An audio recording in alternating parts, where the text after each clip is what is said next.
तो guys Pokemon Sun and Moon का episode 64 एक बैन एपिसोड है, यानी कि ये अमेरिका में कभी हेयर ही नहीं हुआ। इसकी वजह से मुझे इसकी क्लिप बहुत मुश्किल से मिली है और इस एपिसोड को एक्सप्लेन करने का तरीका थोड़ा अलग होने वाला है। तो एंजॉय कीजिए और बताइए कि ऐसा एक्सप्लेनेशन आपको चाहिए कि नहीं चाहिए। तो हमें दिखाया जाता है कि एक मंकी पोकेमॉन जो स्ट्रगल कर रहा है एक बॉल को लेके। ये फ्रूट होता है जिसे रग्बी की तरह खेलते हैं। यहाँ ये इन सबको डोज करते हुए जा रहा है, लेकिन आउट ऑफ नंबर होने के कारण ये हारने लगता है। वैसे भी ऐसे आप कुछ नहीं कर पा रहा है। एपिसोड की स्टार्टिंग में कुछ मंकी पोकेमॉन मेले मेले आइलैंड आ चुके हैं, जिनके ऊपर रेड स्ट्रिप बनी हुई है और एस मार्केट आया है, जो मार्केटिंग करना इसे बिल्कुल पसंद नहीं और मुझे भी।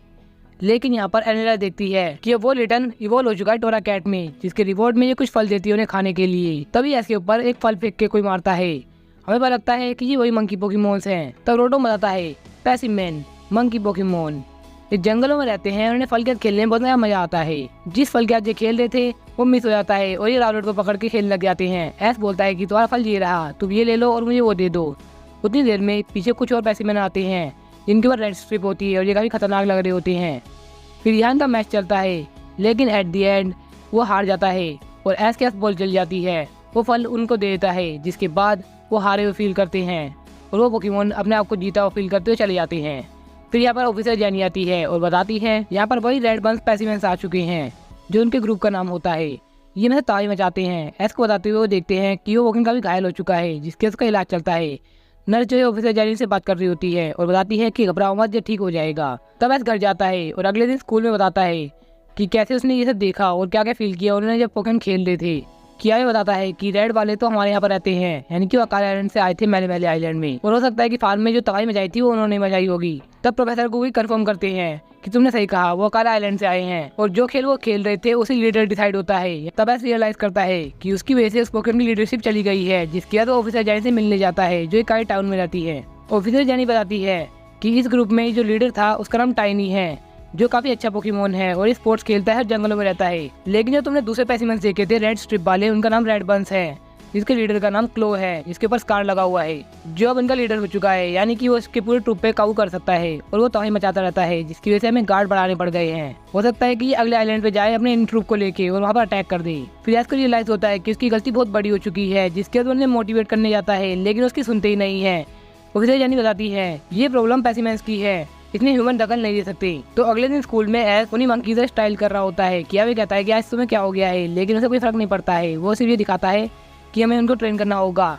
जिसके बाद लिली उसकी मदद करती है और उसका कॉस्ट्यूम डिजाइन करती है बिल्कुल उसी मंकी की तरह। फिर एस उनके ट्रूप के पास जाता है उसी स्पेसिमेन के बेस में, जिसके बाद उन्हें बताता है कि ये खेलना तुम्हें चाहिए है और तुम्हें लीडरशिप को वापस लेना चाहिए, लेकिन कोई नहीं मानता है। धीरे करके एस उन्हें मोटिवेट कर देता है, जिसके बाद एक एक करके सभी आने लग जाते हैं। लेकिन तभी वो रेड बंस आ जाते हैं और वो उन्हें दुआ चैलेंज कर देते हैं। बाकी सब काफी घबराए होते हैं, लेकिन टाइनी अकेला से एक्सेप्ट करता है, जिसके बाद एस के हाथ हो जाता है। फिर बीच के पास ये खेल स्टार्ट करते हैं, जहाँ पर टाइनी तो काफी अच्छा कर रहा होता है, लेकिन एस के पास कोई भी पावर नहीं होती है, जिसकी वजह से वो काफी ज्यादा बेकार कर रहा होता है, लेकिन पूरी कोशिश कर रहा होता है। टाइनी अपना बेस्ट देता है, लेकिन आउट ऑफ नंबर होने के कारण वो हारने लग जाता है। लेकिन एस की डिटरमिनेशन को देखते हुए एक एक करके और स्पेसिमेंस आने लग जाते हैं। फिर धीरे धीरे करके red buns out of number चले जाते हैं, लेकिन वो हार नहीं मानते हैं। एस के दो झाड़ियों के पीछे ये सब देख रहे होते हैं, लेकिन वो कुछ नहीं कर सकते हैं। फिर जहाँ एस अकेला था वहाँ पर 2 और 3 स्पेसिमेन आ जाते हैं एक को रोकने के लिए। जिस तरह एक एक करके तब आगे आने लग जाते हैं, जिसके बाद टाइनी जीत जाता है और वो फ्रूट उनको वापस कर देता है और वो ये दिखाता है कि ये सिर्फ स्पोर्ट है, ना कि कोई वॉर। जिसके बाद वो काफ़ी एम्बेरस फील करते हैं और वो फ्रूट एस के पास फेंक देते हैं।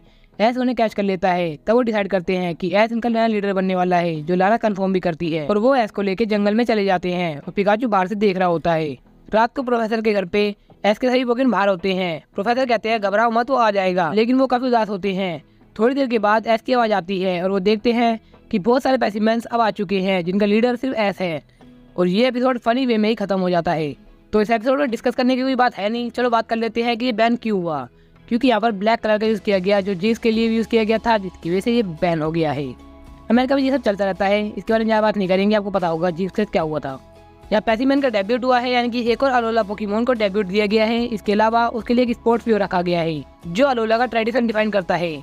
तो एपिसोड सही ही लगा मुझे, लेकिन मैं अभी तक पूरा एपिसोड देखा ही नहीं है यार। मैं सिर्फ क्लिप देखी है या इमेजेस देखी है, तो मुझे लग रहा है कि एपिसोड अच्छा ही होगा।